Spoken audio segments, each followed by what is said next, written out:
তো কালকে গিয়েছিলাম কৃষ্ণনগর। দেখেছো মানে ঠান্ডায় আমার গলার ভাঁজটা কী হয়েছে, তাই দেখো। তো দেখো সবাই মিলে গিয়েছিলাম। আর এটা আমাদের ট্রেন। তো দেখো আমরা ট্রেন থেকে তারপরে নেমে পড়েছি। এটা হচ্ছে কৃষ্ণনগর স্টেশন। তো এইখান থেকে তো টোটো ধরে সোজা চলে যাব হচ্ছে বৈকুণ্ঠ সড়ক। তো দেখো তারপরে চলে এসেছি, মানে একটা দিদির বাড়ি ছিল, এখানে একটা অনুষ্ঠান ছিল, তার জন্য সবাই মিলে এসেছিলাম। আর আমরা এখন দিদির থেকে বসে খাওয়া দাওয়া করে তারপরে মানে যাচ্ছি, মানে একটা মন্দির আছে। এই যে নদীটা দেখছো, ওই নদীটার নাম অঞ্জনা নদী। নদীটার পাড়িতে যাবো, গিয়ে একটা বড় একটা বাগান। তো বাগানের ভিতরে একটা বড় একটা মন্দির। ওই মন্দিরটাতে না সোনার একটা কলসি আছে।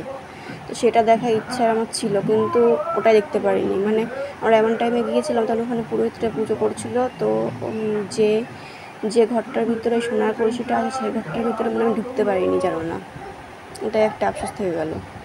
তো চলো ভিডিওটা দেখতে থাকো, কেমন লাগলো জানিও। দেখো কীরকম মানে জঙ্গল, দেখেছো। এর ভিতরে তো দিনের বেলা যদি আমাকে ছেড়ে দেয়, আমি তো খুঁজেই পাবো না। আর আমার ছেলে তো আগে আগে হেঁটেই চলে যাচ্ছে।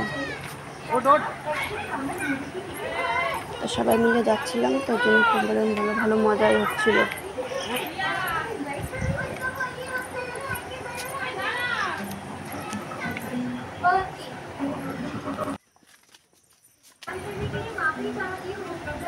মানে এরকম একটা জঙ্গলের ভিতরে যে এত সুন্দর মন্দির, মানে জঙ্গলের মধ্যে দিয়েও না, মানে আমরা এসেছি এদিক দিয়ে, মানে ওই দিক দিয়ে আসতে গেলেও পাশে রোড আছে, রাস্তা দিয়ে আসা যায়।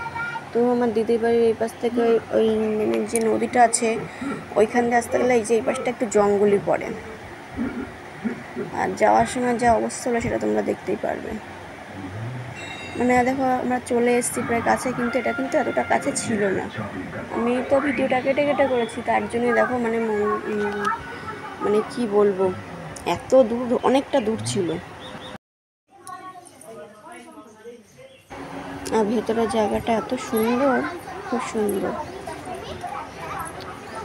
তো কালকে তো আবার বিপত্তারিণী পুজো ছিল, দেখেছিলাম কত মানুষ এসেছিল আবার বিপত্তারিণী পুজো করতে ওখানে।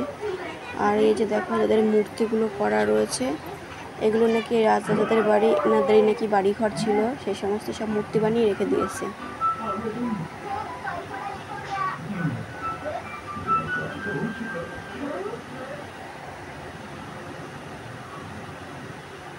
আর দেখো আমার ছেলে, দেখো বৃষ্টি পড়ছিল, যাওয়ার সময় বৃষ্টির কবলে পড়ে গিয়েছিলাম।